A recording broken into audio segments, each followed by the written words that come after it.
Hello বন্ধুরা, good morning. তোমরা কেমন আছো? আশা করি ভালো আছো। আমিও খুব ভালো আছি। আর আমাদের এখানে আজকে একটু মেঘলা মেঘলা আকাশ, একটু হালকা হাওয়াও দিচ্ছে। আর ভাবলাম অনেক দিন হয়ে গেছে গাছের ডাবগুলো পাড়ানো হয়নি, গাছটাও পরিষ্কার করানো হয়নি।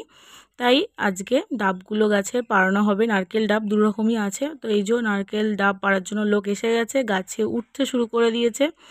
আর এদিকে দেখো আমাদের একটা আম গাছ আছে, ওই আম গাছে ছোটো ছোটো আমও হয়েছে, খুব সুন্দর হয়েছে। আর দেখো এই যে ডাবওয়ালা গাছের ওপর একদম মাথায় উঠে গেছে, ওখান থেকে ডাব কিছু পাড়া হবে। আর আগে গাছটাকে একটু পরিষ্কার করে নিচ্ছে, অনেক পাতা হয়েছে, পাতাগুলো কেটে কেটে ফেলে দেওয়া হচ্ছে প্রথমে, তা না হলে পরে আবার নেক্সট টাইম ভালো ফল আসবে। তো এই দেখো এইভাবে দড়ির সাহায্যে কিন্তু মানে কাঁদিগুলোকে কেটে কেটে নামিয়ে দিচ্ছে, যাতে সুবিধা হয়। নিচে একটা একটা ফেললে মানে তুলতে খুবই অসুবিধা হবে কুড়াতে, তো এই জন্য এরকম করে দিচ্ছে যাতে একদম কাঁদি শুদ্ধ হাতে চলে আসে। এই প্রসেসটা আমার খুব পছন্দ।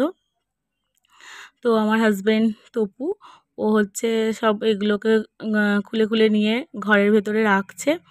এখানে ডাব, আমাদের এই ডাবটার কালার হচ্ছে লাল, আর একটা কিন্তু গ্রিন কালারও আছে। তো এইবারে বেশি নারকেল বা ডাব সেরকম বেশি কিছু হয়নি, এই যে চাগিয়ে খুব ভারী ছিল, জাগিয়ে জাগিয়ে এদিকে আনা হচ্ছে। আর এর সাইজগুলো একদম বেকার হয়েছে, যেহেতু অনেক দিন পাড়ানো হয়নি, গাছটা পরিষ্কার করা হয়নি, তাই এই রকম অবস্থা হয়েছে। তো এখানে 2-4 কাঁদি টাইপের হয়েছে ডাব। ডাব আছে, দোমালা নারকেল আছে, এরকম। তো এগুলো আমরা সবাইকেই দিয়ে দেবো, বাড়ির যত আত্মীয় স্বজন আছে সবাইকে কিছু কিছু করে পাঠিয়ে দেবো। আর চলো ওদিকে কি হচ্ছে রান্নাঘরে তোমাদেরকে দেখাই, চলো। হ্যালো বন্ধুরা, চলো চলো তোমাদের সাথে একটা নতুন রেসিপি শেয়ার করবো। আমাদের রান্নাঘরটা পুরো গন্ধে ভরে গেছে, আর চলো সেটা কি তোমাদের সঙ্গে দেখাই। চলো চলো চলো, এই যে আমরা কিচেনে চলে এসেছি, আর দেখো। হ্যালো বন্ধুরা, কেমন আছো তোমরা? আশা করি ভালো আছো, আমিও খুব ভালো আছি। আর আজকে চলে এসেছি দেখো তোমাদের কাছে একদম লাল লাল চিকেন কষা। তো এইরকম চিকেন কষা কার কার ভালো লাগে বলো তো? আমার তো খুব ভালো লাগে, আর আমার মেয়েরও খুব ভালো লাগে। তো ওর জন্য আমি চিকেন বানাচ্ছি।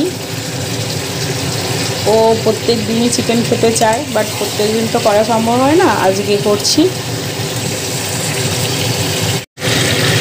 দেখো চিকেনটা কিন্তু খুব টেস্টি হয়েছিল খেতে, আর খুবই সুন্দর হয়েছিল, আর ভেতর থেকে পুরো নরম আর জুসি হয়েছিল।